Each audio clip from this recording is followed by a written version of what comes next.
Tila mas mabagal ang usad ng trapiko sa kahabaan ng EDSA ngayong papalapit ang long weekend dahil sa bagong taon kung ikukumpara noong magpapasko. Mula sa lungsod ng Mandaluyong, nakatutok live si Dano Tincunco. Dano? Mel, naging mabigat nga ang daloy ng trapiko dito sa Metro Manila, partikular na dito sa ating kinatatayuan sa EDSA Ortigas dahil bukod sa ito ang huling weekend bago ang New Year, sweldo day pa ngayon ang karamihan sa ating mga kababayan. Pagbaba pa lang sa southbound EDSA Kamuning flyover, masikip na ang daloy ng trapiko kahit alas 2 pa lang ng hapon. Sikip din sa bandang Santolan, Annapolis. Sa northbound lane naman ng EDSA Guadalupe, nagsimula ang build-up paglagpas ng Bonnie Avenue. Ayon sa MMDA, asahan na raw ang mabigat na daloy ng traffic ngayong araw, lalo na sa mga lugar malapit sa malls. Natapat daw kasi na sweldo at long weekend. Pero kung tutuusin daw, hindi ito kasing sikip ng naranasan bago ang Pasko. Ang ating consolation dito, marami sa ating mga kababayan ang nakabakasyon na, and yung mga nakokonti na nandito sa Manila ang siguro iikot ngayon. So it would not be that heavy. So, roughly mga 20 to 30% siguro ang ano dyan.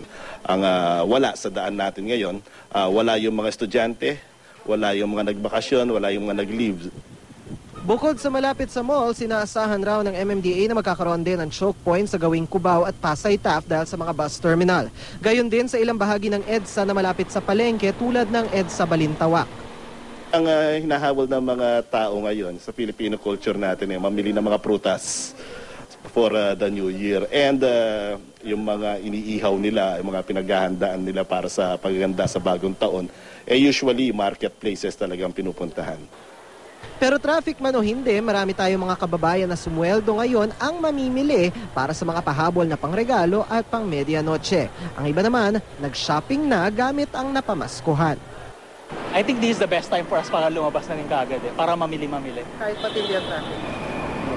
No choice, ganun talaga eh. Before mag-Christmas, parang tao dito parang sa Divisoria. Sobrang sikip talaga. Mas masarap mag-shopping talaga ngayon. Mel, pagkatapos nga ng bagong taon na inaasahan naman ng MMDA ang muling pagbigat o lalong pagbigat ng daloy ng trapiko papasok ng Metro Manila dahil sa mga magsisiuwi ang bakasyonista. Kaya bukod sa mga traffic enforcer na nakadeploy sa Kalakhang, Maynila, ay nakadeploy pa rin daw sa mga kalsada ang kanilang Rescue Emergency Group para alalayan ang mga motorista. Yan muna latest mula rito sa Mandaluyong City. Balik sa Mel. Maraming salamat sa iyo, Dano Tincunco.